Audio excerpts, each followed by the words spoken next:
be aware of the scare factor. Be aware of the scare factor.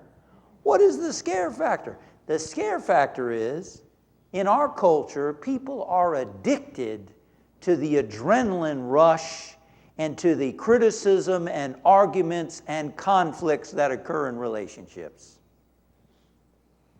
They think that they need adrenaline and conflict in order to provide the spark in the relationship. Anybody recognize that? Anybody agree with that understanding?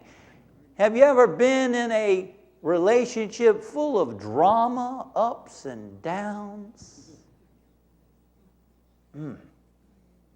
It's hard. It's hard. And sometimes you just get tired of all that drama. Don't you sometimes get tired? Sometimes we get tired of our own drama.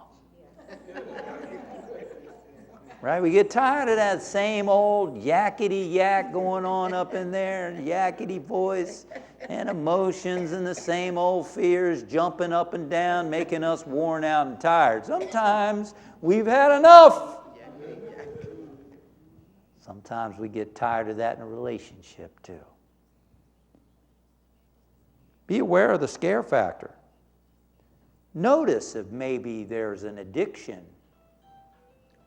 that's causing you to start to want to be in a conflict, to be in some kind of argument, you know? Notice if that might be true for you. I was just starting to get in the mood.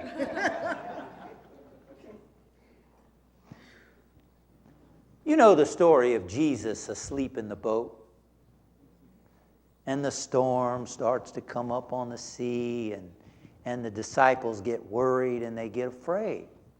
And they wake up Jesus. And Jesus gets up and he says, "Oh, you of little faith. How many times have you seen God's work through me and through your life and through things? Oh, ye of little faith. Peace, be still. Peace, be still." And then what happened?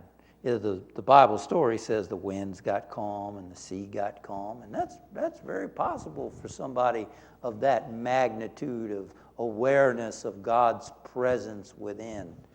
Some believe that he was talking to his disciples. Peace, be still, gentlemen. Peace, be still, ladies. Peace, be still. In the context of today's message, I'd like to see that illustration as representing the parts of our brain that get caught up in fear and want to freeze and to run and to fight and to faint.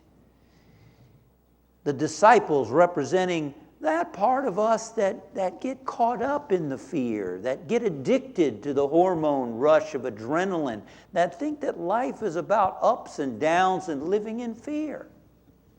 And that Jesus, even though he was sleeping, was still aware. There's something in us that's always aware, isn't it? We can be crying, there's a part of us going, look at you cry. You ever had that happen? There's a part of us that's always aware. We need to wake up that part of us. Wake up that part of us and get in touch with the cognitive, rational part of ourselves that changes things. And be able to shift out of that reptilian, primitive part of the brain back into that emotional part of the brain, back into that part of the brain that's hooked up and connected to wisdom and intelligence. Make sense? Because what happens when we're in fear, we immediately escape into this primitive part of our brain, and the door shuts down between that part of our brain and the awake, smart part of us.